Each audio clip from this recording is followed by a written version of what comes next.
Trump's new bill is not just about taxes. It is a $4.5 trillion blueprint, and almost no one is talking about what is inside. It is nearly 900 pages long, sprawling, technical, dense, the kind of document no one actually reads. But I did. And what I found is that this bill is not what it looks like on the surface. It does not just change the tax code, it restructures everything: healthcare, welfare, immigration, energy, education. Entire pillars of American life rewritten in legal language that is meant to slip past public debate. The Congressional Budget Office says it will add between $2.4 and $2.8 trillion to the deficit, and yet it still includes a sunset clause. Nearly all middle-class tax benefits vanish after the year 2028, but corporate and fossil fuel perks, permanent. This is not just a tax plan, it is a declaration of priorities. Some will say it is bold, others will say it is dangerous. But either way, it is real, it has passed, and the only way to understand what is coming is to look at what is buried inside. So I did. And I am going to show you everything they do not want you to see, section by section. But once you know what is in it, you will not unsee it. Make sure to subscribe, tap the notification bell, and like this video so you can really understand what's going on with your money. Now let's get started.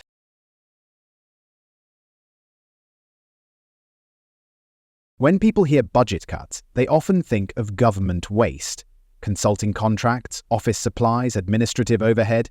But in this case, the cuts go somewhere far more direct: food assistance. The bill reduces funding for SNAP, the Supplemental Nutrition Assistance Program, by $190 billion over the next 10 years. That's a significant change. But the impact doesn't just come from the number, it comes from how the rules are rewritten. First, monthly eligibility checks. Under the current system, most SNAP recipients verify their income once or twice a year. This bill changes that to every month. For individuals and families with unstable work or changing circumstances, that adds 12 new deadlines a year: miss one form, lose a document, or experience a small temporary income change, and the benefits stop. Second, mandatory work or training requirements for adults ages 18 to 59. To stay eligible, recipients must meet employment or program enrollment thresholds. While some will already qualify under these terms, others, especially those in rural areas with caregiving responsibilities or irregular jobs, may find compliance difficult.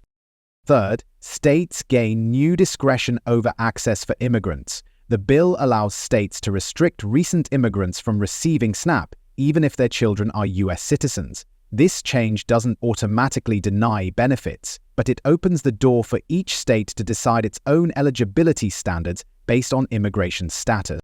Fourth, the automatic link between SNAP and free school lunch is removed. Previously, if a family qualified for SNAP, their children were automatically enrolled for free lunches at school. That connection is now broken. Parents must submit a separate application to the school system, and if they don't, the child may not receive a meal.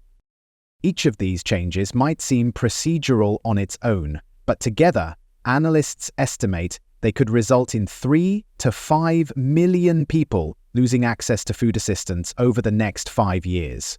Many of those affected could be working adults with low incomes.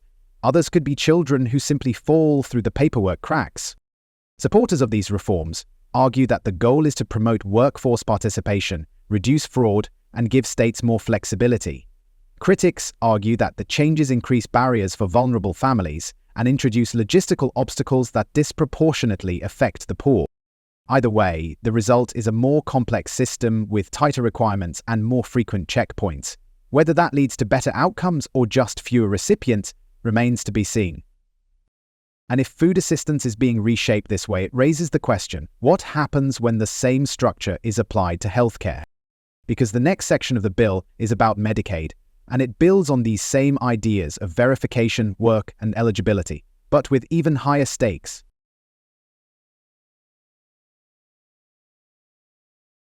If the changes to SNAP were about food, the next section of the bill shifts the focus to something even more essential: healthcare. Medicaid, the program that provides insurance to over 75 million low-income Americans, undergoes one of its most significant structural changes in decades. And it starts with a quiet adjustment that carries major consequences. Future funding is now capped to the rate of inflation. On the surface, that might sound fair. Most budgets track with inflation. But medical costs don't. They rise faster, often by double or triple the inflation rate. Over time, this means Medicaid will cover less, not because anything was cut directly, but because its growth won't keep pace with reality. The bill also replaces Medicaid's current open-ended funding model with per capita block grants to states. That means each state receives a fixed amount of money for each enrolled individual. If health costs spike due to a pandemic, aging population, or drug prices, the federal share doesn't change. States are responsible for covering the rest, or cutting back on services and eligibility.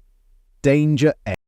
And eligibility is a key part of this section. The bill imposes a federal-level work requirement for able-bodied adults on Medicaid.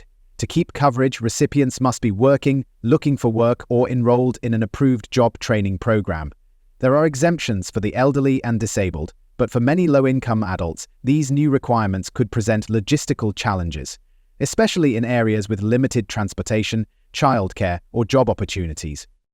Another major change: eligibility redeterminations must now happen every 6 months. Under the current system, many states conduct these checks annually. The bill shortens that window. Recipients must now resubmit paperwork twice a year to prove they still qualify. Missing a deadline or failing to provide updated documentation could result in automatic disenrollment. Policy analysts project that these combined changes, caps on growth, fixed grants, and new eligibility standards, could lead to a loss of coverage for between 11 and 17 million people over the next decade, not necessarily due to ineligibility, but often due to procedural issues, missed deadlines, paperwork errors, or income fluctuations that fall just above the cutoff. And once someone loses coverage, the path back in isn't always clear. The bill does not create a backup option or transition program for those caught between Medicaid and private insurance. People who earn too much to qualify, but not enough to afford marketplace plans, could fall into a gap with no affordable coverage at all. The rationale behind these reforms is fiscal control and program accountability. The current system, some argue, is too open-ended, making it difficult to budget and vulnerable to inefficiency. This bill attempts to tighten the system by shifting more responsibility and flexibility to the states, while encouraging work and streamlining who qualifies. But the effects won't be immediate. These changes will phase in over time. Lawsuits are likely. States will interpret the new rules differently. Some may implement stricter verification procedures, others may look for ways to preserve enrollment using state funds. Still, the direction is clear. Medicaid's role is being redefined, not eliminated but reshaped, with a narrower focus, tighter rules, and more state control. And while that unfolds, we turn to the part of the bill most people expected to see first: taxes. But this time, it's not just cuts, it's a recalibration of who gets to keep what, and for how long.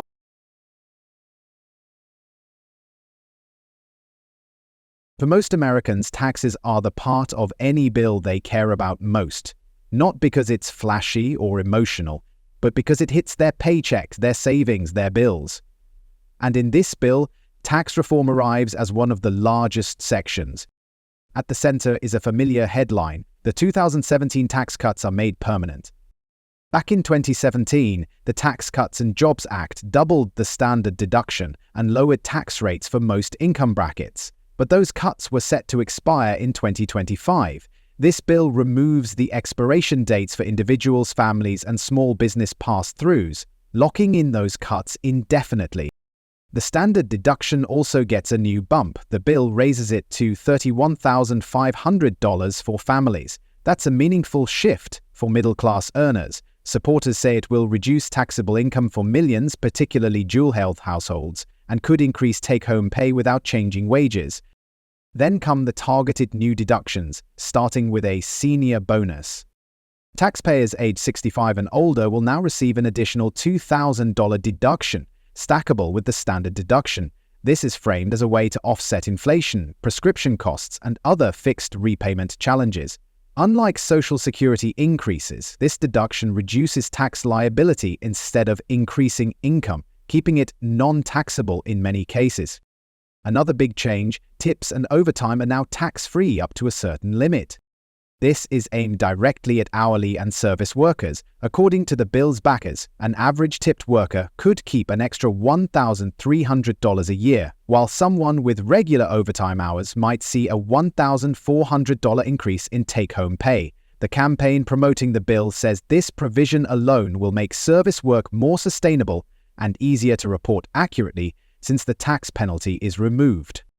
Next, the bill adjusts the SALT deduction, state and local taxes.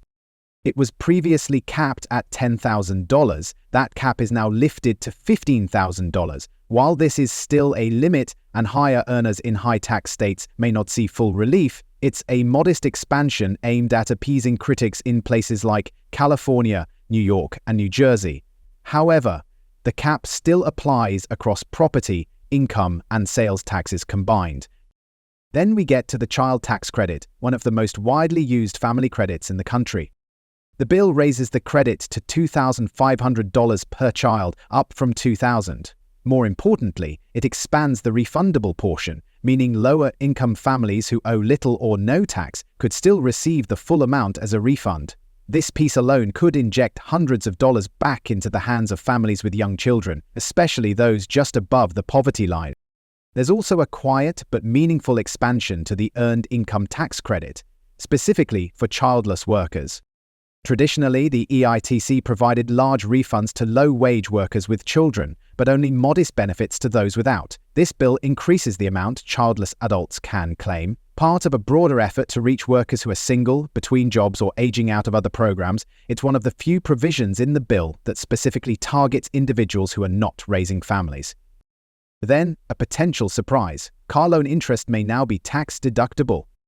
Though not widely promoted, a clause buried in the tax section allows qualifying taxpayers to deduct a portion of their auto loan interest, provided the vehicle is used for commuting or essential work travel. There are income caps and documentation rules, and it's not available to everyone, but for middle-class workers with long drives or necessary transportation costs, it could reduce taxable income by a few $100s per year.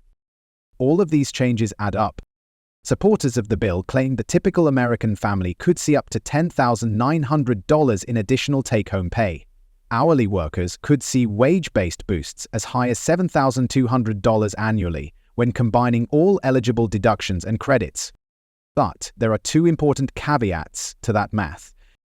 First, these are maximum estimates based on ideal eligibility and full participation. The average benefit will likely be lower, depending on income, household size, and state of residence. Second, and more importantly, many of the individual provisions sunset in 2028.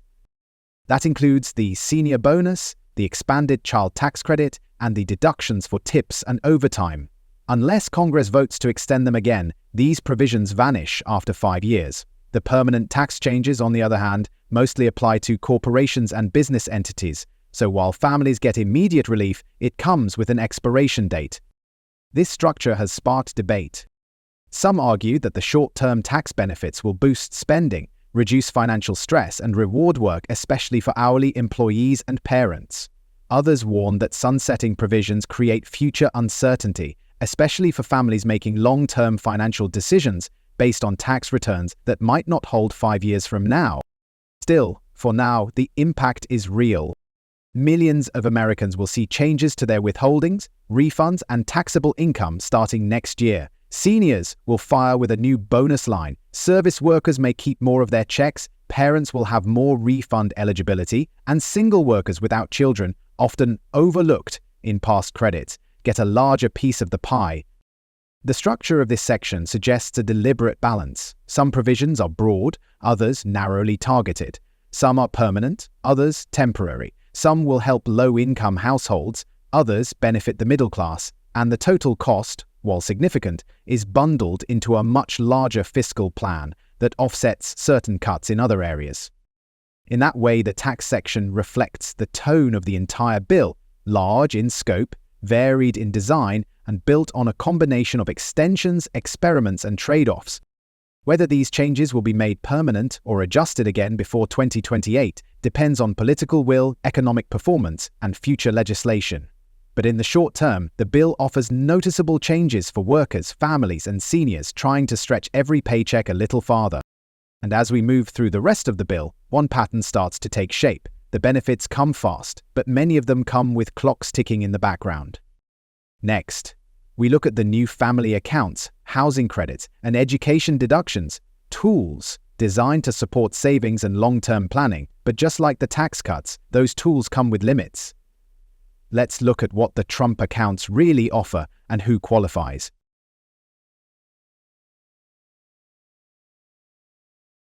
The last section focused on tax relief that hits your paycheck directly, deductions, refunds, take-home pay. But this next part shifts to long-term support, and it's being promoted under a new label, the Family First Plan. At the heart of that plan is something brand new, the Trump account.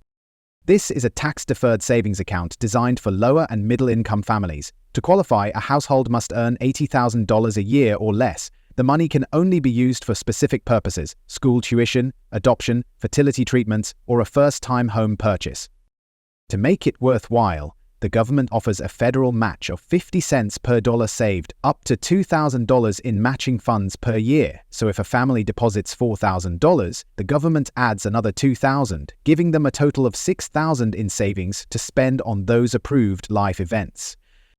The maximum benefit per household per year is $4,000 saved and $2,000 matched, with all earnings growing tax-free, but the funds are restricted.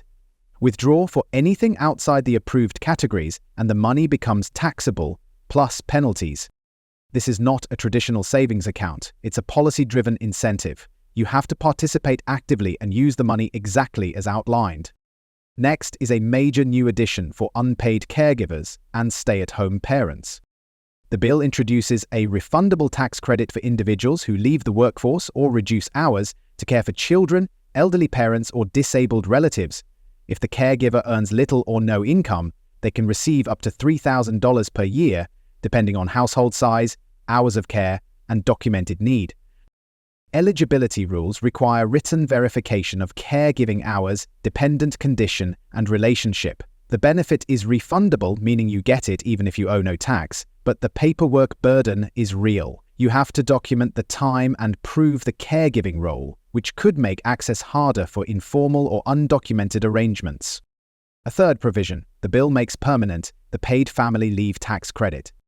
Originally set to expire, this credit gave businesses a tax incentive to offer paid leave to employees for family or medical reasons. Under the new structure, small businesses under 50 employees receive up to 25% credit for wages paid during leave.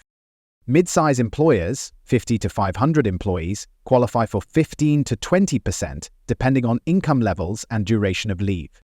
Larger firms can qualify under different standards, but the credits are more limited. This change is meant to encourage paid leave without creating a federal mandate, giving employers tax support while still letting them set their own policies. Beyond those headline items, several existing family credits are expanded. First, the adoption tax credit is enhanced significantly. Families can now receive up to $18,000 per adopted child, with eligibility phasing out for households earning above $250,000 in adjusted gross income and fully ending at $290,000. A key improvement in the bill allows families to spread qualifying adoption expenses across multiple years, instead of being forced to claim them all in the year the adoption is finalized. This change is intended to provide more flexibility for families navigating long and costly adoption processes. Second, the Child and Dependent Care Credit also receives a major expansion. The bill raises the maximum amount of eligible expenses to $10,000 for one child and $20,000 for two or more dependents. The credit rate can be as high as 50% depending on income level, meaning some families could receive up to $5,000 to $10,000 back. However, the benefit begins to phase out at $125,000 in adjusted gross income and gradually reduces until reaching a floor of 20% for households earning up to $400,000. For families below the income threshold, the credit remains fully refundable. Third, in addition, flexible spending accounts, or FSAs, are updated under the bill. The new annual contribution limit increases to $3,500, up from the previous cap of $3,050. However, access to the expanded benefits is income-based. The full increase is available to families earning above $60,000, with partial access phased in for those earning between $40,000 and $60,000. The list of covered expenses is also broadened slightly, now including certain fertility treatments, dependent care for children over age 13, and select telehealth services. While this expansion increases potential utility for middle-length earners, it may be less accessible for the lowest infant households.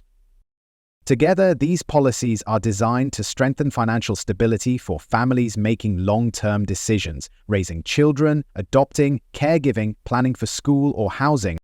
Supporters say the Family First section gives families tools to plan smarter, save earlier, and rely less on reactive aid. They argue it rewards work, supports caregiving, and makes it easier to build toward major life milestones. But others point out that access is uneven. Most benefits require participation, planning, and paperwork. For example, the Trump account match is only useful if you can afford to save in the first place. Caregiver credits require hours of documentation. FSAs are most accessible to families above the median income line, and while the paid leave credit is permanent, actual leave policies still depend on employers. And then there's the timeline. Most of these provisions, including the Trump account, caregiver credit, and savings expansions, are set to expire in the year 2028 unless extended. That means families have about 5 years to use them, or risk watching them disappear. The permanent tax credits mostly apply to employers and corporations. The family FECTRIC provisions have expiration dates attached. That expiration adds pressure. If you're considering a home purchase, a fertility plan, or adopting a child, the calendar suddenly matters. There's an incentive to move faster, to use these benefits while they last. Still, in design, this section stands out. It doesn't just lower taxes, it tries to reshape how families build financial stability. It prioritizes savings, caregiving, education, and long-term choices. Whether it succeeds depends on uptake, clarity, and how accessible these programs really are in practice. One thing is clear, the Family First section marks a shift in tone. It reflects a federal interest in supporting not just income, but the structure of family life itself. Up next, corporate tax changes. Because while families are receiving time-limited credits and matched savings, the business sector is seeing extensions, subsidies, and long-term energy provisions with no expiration date in sight. Let's look at what the bill offers to corporations and what it means for the larger economic picture.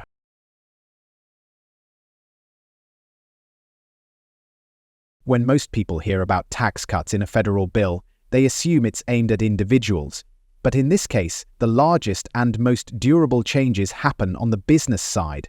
These are the sections that don't sunset, they're permanent. And for corporations, especially those in energy and infrastructure, the benefits are substantial. At the core are extensions and restorations of key provisions from the Tax Cuts and Jobs Act of 2017, the sweeping reforms signed during President Trump's first term. Several of those business-forward provisions were set to expire over the next few years. This bill locks them in. The first is the return of 100% bonus depreciation. This allows businesses to deduct the full cost of qualifying equipment or property in the year it's purchased, rather than spreading the deduction over several years.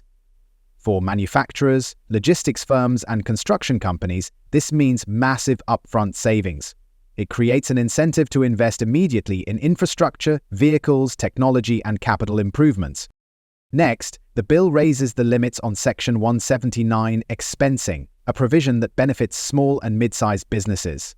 Under this rule, businesses can deduct the full cost of certain purchases, like office equipment, computers, or machinery, up to a new cap that exceeds $1 million annually. This encourages rapid reinvestment and upgrades, and it's especially useful for sole proprietors and small business owners. A third major piece, the pass-through business deduction under Section 199A, is made permanent. Originally introduced in 2017, this deduction allows owners of SC corporations, LLCs, and sole proprietorships to deduct up to 20% of qualified business income from their personal tax filings. By removing the expiration date, the bill gives long-term certainty to millions of small business owners, freelancers, and contractors who operate under pass-through structures. The bill also restores full flexibility in research and development, R&D, expensing. Recent rules had required businesses to amortize R&D costs over multiple years, which many companies saw as a disincentive to innovate. The new language returns to immediate expensing, making it easier for companies to take risks on new products, software, or scientific development. This change was widely supported across industries and viewed as a bipartisan economic stimulus tool. What the bill does not include is another corporate tax rate cut. The federal corporate tax rate remains at 21%, but instead of lowering the rate further, the bill delivers targeted relief through industry-specific credits, especially for fossil fuels and traditional energy producers. This is where the bill becomes more sector-driven. It introduces a broad package of tax incentives for oil, gas, and coal production, including accelerated write-offs for drilling equipment and extraction assets, credits for converting older coal plants to natural gas, exemptions for certain fuel transport activities, and the repeal of penalties like the methane emissions tax. In addition, the bill establishes new energy production zones, geographic areas that qualify for additional federal incentives if they host fossil fuel infrastructure, refineries, or pipelines. These zones offer fast-track permitting and bonus depreciation for capital projects. Supporters argue these changes will secure domestic energy independence, create jobs in rural areas, and reverse declines in American production. Critics point to the loss of clean energy tax credits in earlier sections and argue the balance is being tilted heavily toward legacy energy sectors.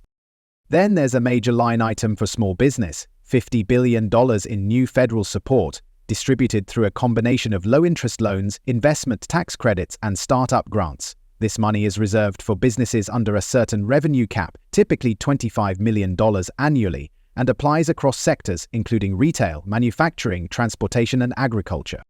The campaign promoting the bill claims that this section could create or preserve up to 7.2 million jobs over the next 5 years, including 1 million new small business jobs annually. These figures come from internal economic modeling and have not yet been verified by independent analysts, but they're being used to frame the bill as a growth engine for private enterprise. Supporters see this entire section as a continuation of Trump-era economic principles: low taxes, pro-business incentives, and deregulation of key industries. They argue that by restoring tools like bonus depreciation and expanding capital access, the bill will supercharge private investment, reduce reliance on imports, and rebuild American industrial capacity. However, the scale and focus of the incentives raise questions. First, the long-term revenue impact is significant. According to budget estimates, these corporate and business provisions account for hundreds of billions in reduced federal revenue over the next decade. That loss is partially offset by sunset clauses in the individual tax and welfare sections, raising the question of whether the bill's structure shifts the tax burden away from business and toward middle-East earners after 2028.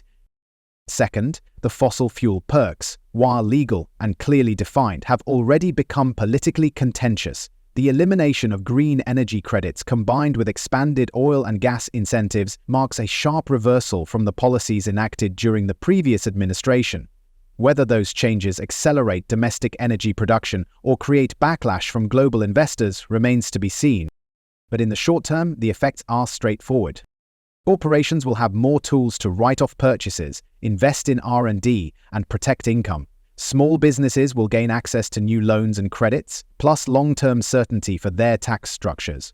And fossil fuel producers will benefit from a set of advantages that had either been repealed or phased out in recent years. What this section represents, more than anything, is stability for business planning. The permanent nature of these changes allows companies to model future years without having to guess what Congress might change next. That alone could drive new investment, especially among firms that held off during recent periods of policy uncertainty. So, while most headlines will focus on individual tax cuts or social program changes, the biggest, most enduring shifts may be here, on the business side, written in the margins. And now that we've covered what corporations and small businesses are getting, the next logical question is, what are they giving up? Because as we move into the energy and environmental section, the story shifts again toward what's being repealed, restructured, or rolled back. Let's look at what's happening to clean energy programs and why it matters for the next decade.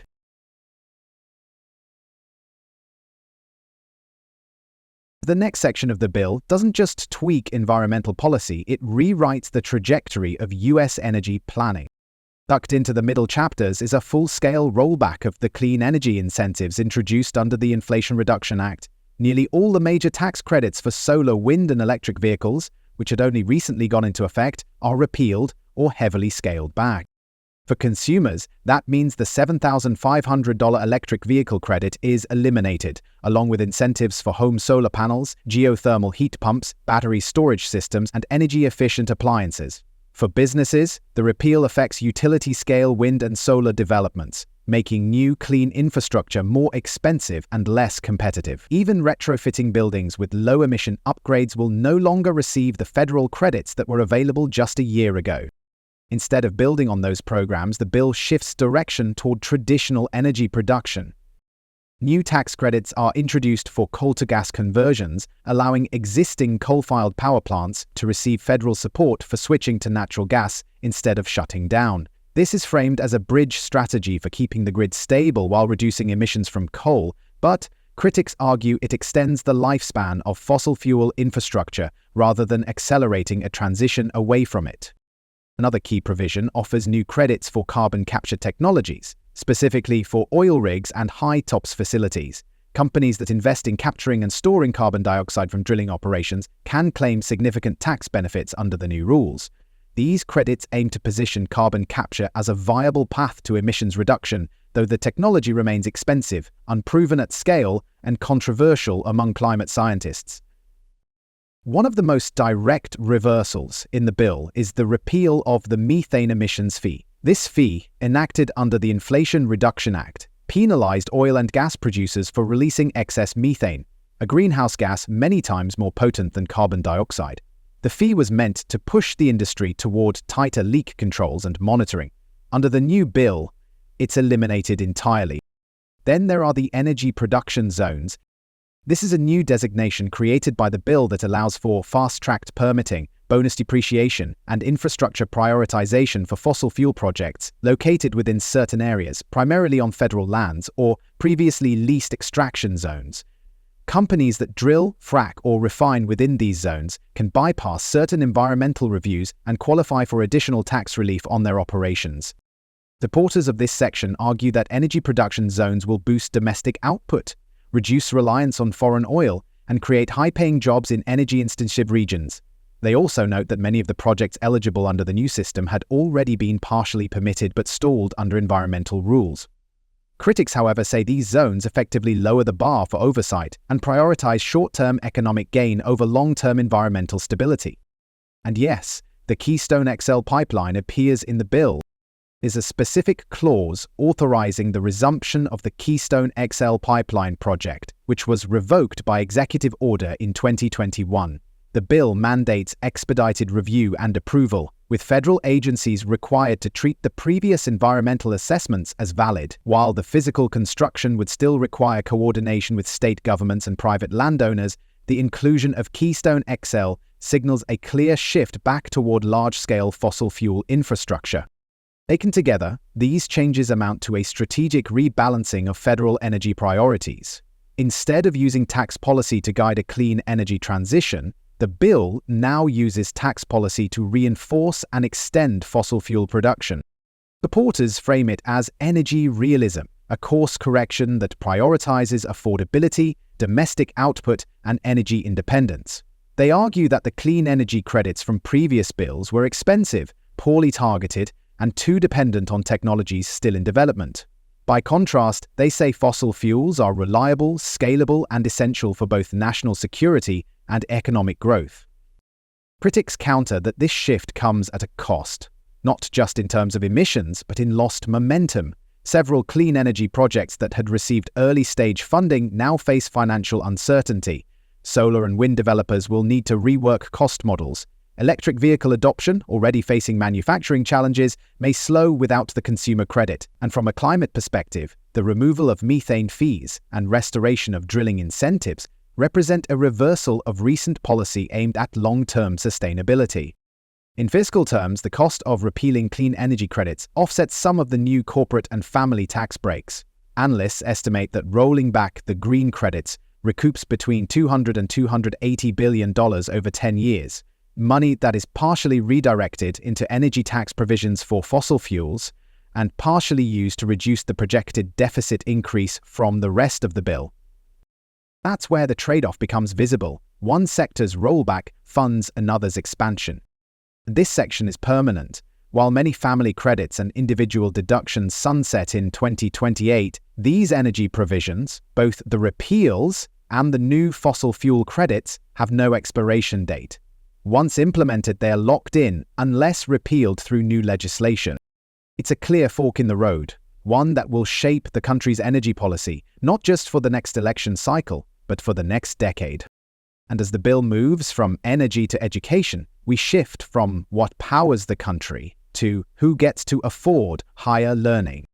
Because the next section tackles student loans, school choice, and college oversight, with a set of rules that place limits on forgiveness, tighten repayment programs, and redefine how colleges are judged for federal funding. Let's break down what those changes mean for students and families.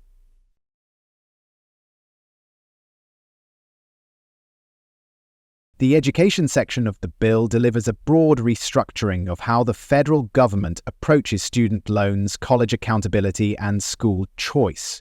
It's not the longest section of the bill, but the implications are significant, especially for students, parents, and private schools. The most direct change is to student loan forgiveness. The bill places a lifetime cap of $20,000 per borrower on federal loan forgiveness, regardless of program. That means even if a borrower qualifies under multiple forgiveness pathways, such as public service, disability discharge, or school closure, they can receive no more than $20,000 in total loan cancellation. This is a sharp contrast to the Biden administration's approach, which attempted mass cancellation without such limits. Supporters of the cap argue it adds predictability and fiscal discipline to loan forgiveness. Critics argue it could disproportionately affect borrowers who were misled by predatory institutions, or those in high-cost graduate programs. Next, the bill repeals the current income-driven repayment plan introduced by the Biden administration. That plan allowed borrowers to make smaller monthly payments based on a percentage of their income, with eventual forgiveness after a set number of years, often 15 or 20. The repeal removes the expanded forgiveness timeline and restores earlier repayment terms. Borrowers will still have access to traditional income-driven options, but the more generous safe plan structure is eliminated. This change, according to the bill's authors, is intended to reduce long-term taxpayer liability and prevent what they describe as a de facto backdoor cancellation system. The bill also introduces new accountability standards for colleges. Under the new rules, any institution with a student loan default rate higher than 35% will lose access to federal aid that includes Pell Grants, federal student loans, and other Department of Education funding. The goal is to weed out institutions, especially for poor colleges, that enroll students, collect aid, and deliver poor outcomes. Schools that consistently produce graduates who cannot repay their loans will no longer be eligible for public dollars. In addition to default rates, the bill adds a second layer of measurement, return on investment standards. For a college to remain eligible for federal aid, it must show that its graduates earn enough to reasonably manage their debt. If a program leaves students with high debt but low income, it could be disqualified from Title IV funding. These standards apply across degree types, including 4-year, 2-year, and certificate programs. Schools must submit annual data on graduate earnings and debt loads, which the Department of Education will use to assess ROI. Together, these two metrics, default rates and ROI, form a new baseline for federal accountability. Institutions that fail to meet both will lose funding. Supporters say this will force colleges to prioritize real-world outcomes and stop exploiting federal aid. Critics warn it could disproportionately affect smaller institutions, especially those serving low-income or first-generation students. Outside of higher education, the bill also expands support for school choice. One provision offers a $1,500 refundable tax credit per child for private school tuition.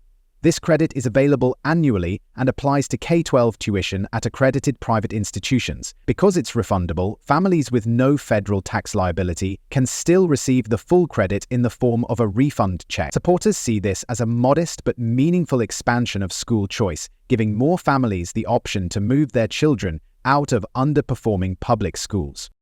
Another provision expands the use of 529 education savings accounts. Previously, these accounts could be used for higher education and some private K-12 tuition. The bill now allows homeschooling expenses to be paid with 529 funds as well. Eligible expenses include curriculum materials, testing fees, online coursework, tutoring, and educational supplies. This makes homeschooling more financially accessible for families who want to take that route, particularly in states where public school options are limited or contested.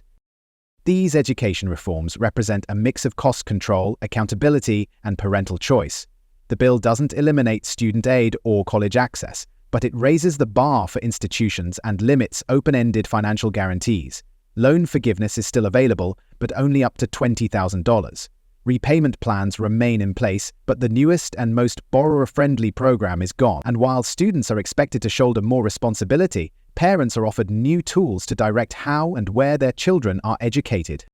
The debate around this section echoes larger national arguments about higher education. Is the goal to expand access at any cost, or to ensure that public dollars deliver measurable results? Supporters of the reforms argue that the system has been too forgiving of underperforming schools, allowing students to take on debt for programs that don't lead to viable careers. Critics argue that the new restrictions could make college harder to access, particularly for lower-income or first-generation students who rely on flexible repayment and institutional aid. There's also the question of what happens when colleges fail these new tests. If dozens of institutions lose federal funding due to high default rates or poor ROI, will students be left scrambling for alternatives? The bill offers no clear path for affected students to transfer aid or recoup lost credits, which could create disruption if enforcement is aggressive. Still, this section signals a clear shift. The federal government is no longer offering blank checks to students or to schools. Loans have limits, aid has conditions, and outcomes matter. That philosophy carries through to the next area of focus: border security, immigration, and national defense. Because just as the bill sets new standards for colleges, it introduces sweeping changes to how the country handles asylum, enforcement, and security funding. Let's look at what's inside the next section and what it means for the agencies tasked with keeping the border secure.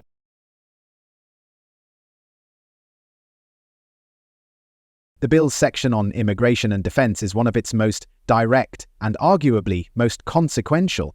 It blends funding, enforcement mandates, and structural changes across multiple federal agencies. The tone is clear: border security is not a side issue, it's a core priority. The headline number here is large: $150 billion in combined funding for the Department of Homeland Security and the Department of Defense. The money is split across staffing, infrastructure, surveillance, enforcement technology, and operational support, and much of it is front-loaded, meant to be deployed over the next 3 to 5 years. One of the most striking pieces is the expansion of personnel. The bill authorizes the hiring of 30,000 new agents across Border Patrol and Immigration and Customs Enforcement, ICE. That's the largest increase in decades. The goal is to reduce processing delays, increase physical presence at the southern border, and support expanded detention operations. Speaking of detention, the bill introduces mandatory detention for illegal border crossings. Under current law, many migrants who cross the border without documentation are processed and released pending a court hearing. This bill changes that. Individuals who cross illegally will be detained by default, with limited exceptions. The idea is to reduce what's often called catch and release, and to send a clear enforcement signal. There are also new asylum restrictions focused on how and where someone can claim asylum. First, the bill bars asylum applications for those who enter between legal ports of entry. Migrants must now present themselves at an official crossing point to qualify. Second, it revives the safe third country rule. If an individual passed through another country on their way to the US and did not seek asylum there, they are presumed ineligible here. These changes significantly narrow the pathway for legal asylum claims and mirror past policies that were halted or reversed under previous administrations. Supporters argue these rules are necessary to control surges and discourage abuse of the system. Critics warn that legitimate asylum seekers may now be excluded based solely on geography and route. Another major shift: cuts to federal grants for sanctuary cities. Cities and counties that refuse to cooperate with federal immigration enforcement, often labeled sanctuary jurisdictions, will see a reduction in certain federal funding streams. The bill does not define exact percentages, but it gives DHS authority to withhold funds from law enforcement or public safety programs if local governments refuse to honor ICE detainers or immigration holds. This marks a continuation of the push to tie federal dollars to local cooperation on immigration enforcement. Then there's the long-debated issue of E-Verify. The bill includes a nationwide mandate for E-Verify to be implemented by the year 2027. E-Verify is an online system that allows employers to confirm a worker's legal eligibility to work in the US. Currently, it's voluntary in many states. Under the bill, it will become mandatory for all employers, public and private. Businesses will be required to verify every new hire's status using the federal database or face penalties. Supporters of this move say it will curb illegal employment and reduce the incentive for undocumented migration. Opponents raise concerns about errors in the database, compliance burdens for small businesses, and the potential for discriminatory hiring practices. Either way, the mandate sets a clear deadline and puts the responsibility on employers to ensure workforce compliance. The combined impact of these changes, more agents, stricter asylum rules, mandatory detention, and employer verification, represents one of the most aggressive immigration policy shifts in recent memory. But the bill does not stop at immigration. The defense funding portion is also significant. Included in the $150 billion, 0 cents allocation is funding for new defense contracts for domestic surveillance and border tech, military support along high-traffic border zones, intelligence sharing between DHS and DoD, and expansion of joint operations focused on counter-narcotics and anti-smuggling missions. The bill also provides funds for new border infrastructure, including barriers, roads, towers, and surveillance equipment.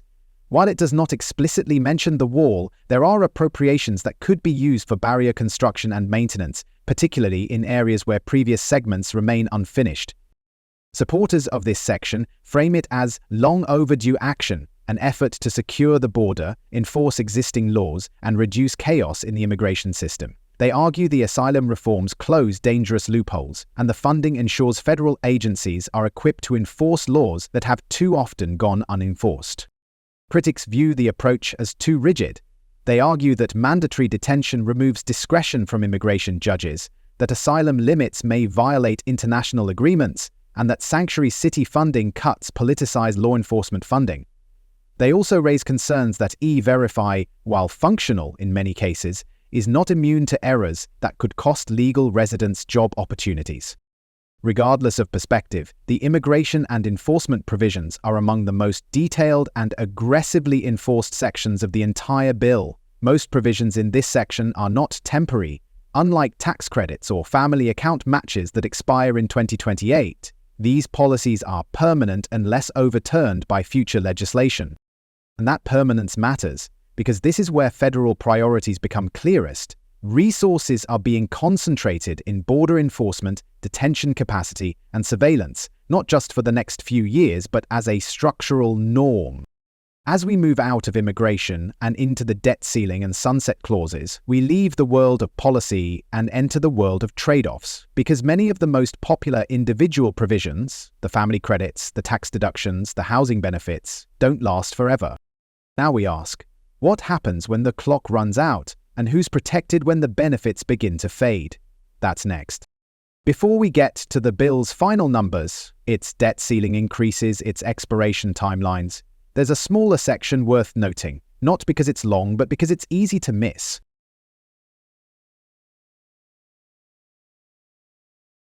Hidden health provisions. Near the end of the tax and spending chapters, the bill includes language to expand health savings accounts, or HSAs. The contribution limits are increased for both individuals and families, allowing more pre-tax income to be set aside for out-of-pocket medical expenses. This includes deductibles, prescriptions, and certain long-term care items. For families managing high-deductible health plans, this could provide more flexibility and better financial cushioning for medical costs. It also aligns with the bill's broader philosophy, encouraging private saving and reducing reliance on public subsidies. But right next to that provision is a more ambiguous line, The bill includes a clause aimed at eliminating fraud and waste in Obamacare. The text doesn't spell out which programs it targets or how enforcement would work. Supporters argue it could lead to stronger oversight and reduced spending. Critics warn it could be interpreted as a backdoor mechanism to roll back coverage or weaken protections, depending on how regulators choose to implement it. There's no direct repeal of the Affordable Care Act, but this language adds an open-ended tool for future administrative actions. And in legislation this size, that kind of clause can evolve over time in ways not immediately obvious. Now to the big picture.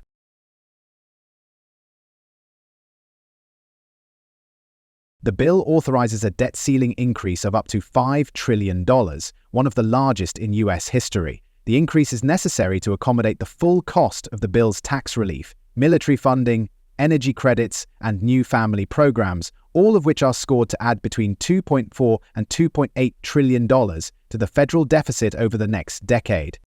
But the bill doesn't just raise the ceiling and walk away. It includes a set of built-in sunset provisions that begin phasing out many individual suffering benefits starting in 2028. Most of the tax cuts for middle-class individuals and families, including the raised standard deduction, the expanded child tax credit, and tax-free overtime, are scheduled to expire after the year 2028.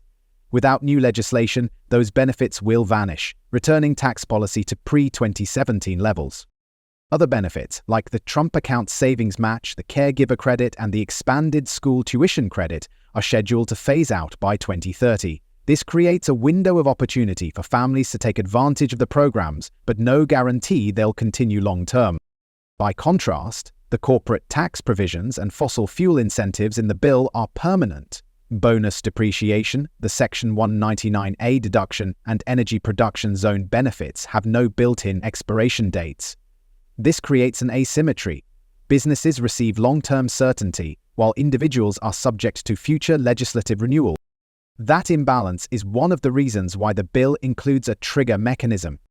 If the national deficit exceeds 6% of gross domestic product in any fiscal year, the bill mandates automatic spending cuts to federal social programs.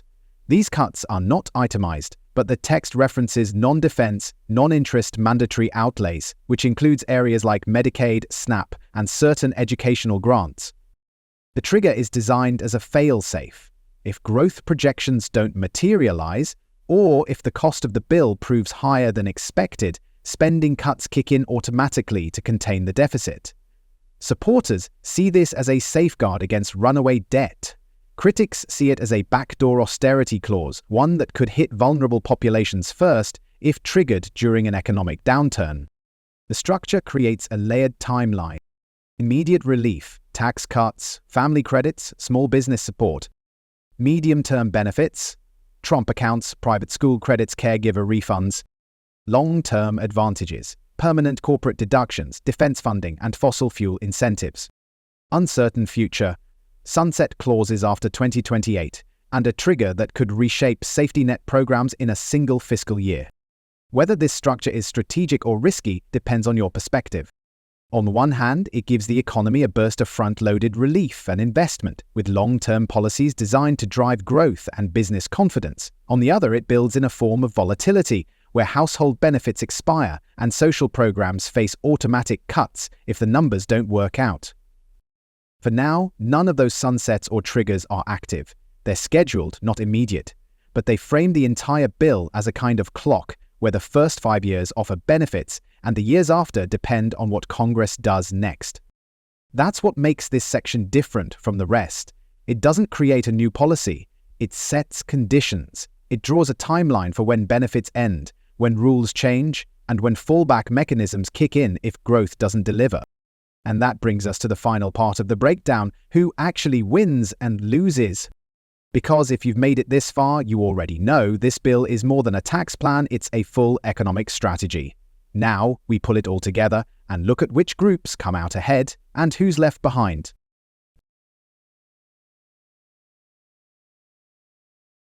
Every major bill creates shifts. Some groups benefit immediately, others feel the impact later. This one is no different. By the time all sections are considered, clear patterns emerge. Here's who comes out ahead and who may feel left behind. So who were the winners? At the top of the list are dual-income families. With an expanded standard deduction, tax-free overtime, and enhanced child tax credits, many working households will see an increase in take-home pay. Add in the refundable school tuition credit and potential Trump account match, and the benefits grow even more for families who plan ahead and stay within income limits.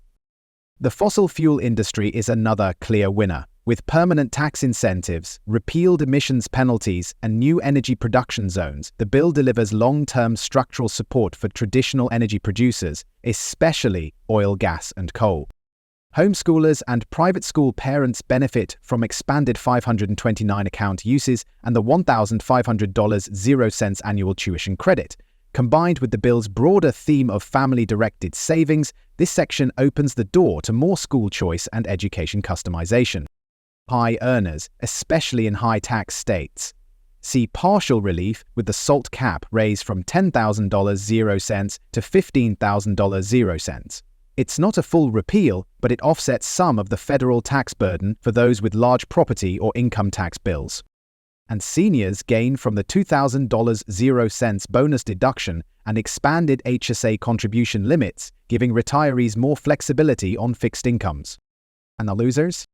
On the other side, green energy companies face rollbacks to nearly every federal credit created by the Inflation Reduction Act. Solar, wind, and electric vehicle subsidies are gutted, and future investment may slow without the same tax support. SNAP recipients and Medicaid users face more frequent eligibility checks, work requirements, and income redeterminations. Some analysts project millions could lose access over the next decade, not because they're ineligible, but because the systems become harder to navigate. Sanctuary cities will see federal grants reduced if they don't cooperate with immigration enforcement. That loss could affect public safety funding and legal support services. Student loan borrowers with high debt lose access to expanded income-driven repayment and face a lifetime forgiveness cap of $20,000.00. For those in expensive graduate programs or nonprofit work, the changes will limit long-term relief. Finally, blue state taxpayers, especially those in places like California, New York, and Illinois, will continue to feel the pinch from the SALT cap. Even with a modest increase, the cap still limits deductions in states with high property and income taxes. The result is a bill that redistributes not just wealth, but responsibility. Some groups get more freedom, others face more friction. The balance depends on where you fall.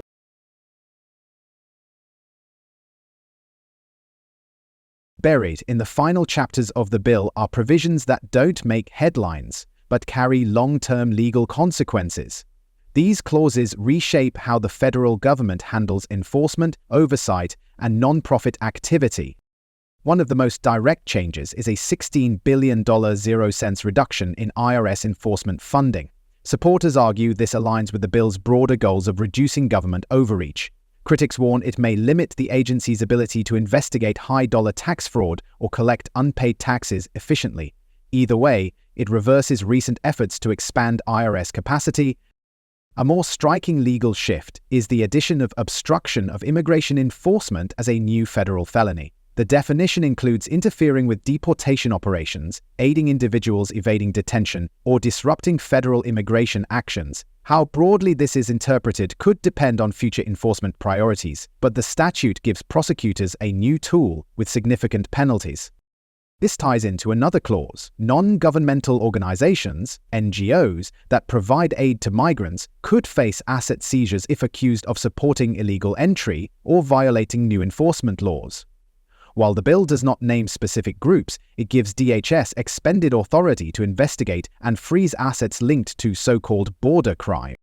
Additionally, the bill grants the federal government new property seizure powers for assets connected to border offenses. This could include vehicles, cash, equipment, or real estate.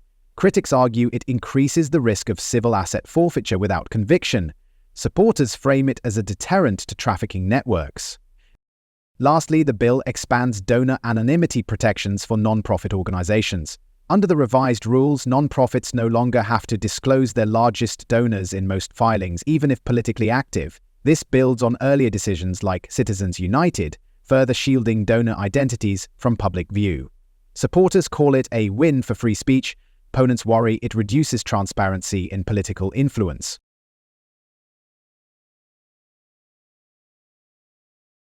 This bill is not just about deductions or refunds. It's a structural rewrite, a reshaping of federal priorities across nearly every domain: welfare, energy, immigration, and education. On the surface, it offers tax relief and new credits, but beneath that, it moves large pieces of the policy framework. It reduces direct assistance, channels benefits through savings mechanisms, and redirects enforcement power toward border and security issues. It also previews what a second Trump term might look like: less regulation, more control at the executive level, and a strong emphasis on economic nationalism, fueling domestic energy, limiting aid expansion, and shifting funding toward families that plan, save, and comply with stricter standards. So here's the question. Would you support this bill if you didn't know it was from Trump? Let me know in the comments. Because whether you agree or disagree with the policies, the vision is clear, and it's not subtle. This bill is a blueprint, not just for governing, but for redefining the federal government's role in American life. Make sure to subscribe, hit the notification bell, and stay tuned, because we're breaking down the bills no one else is reading and what they mean for your future. See you in the next one.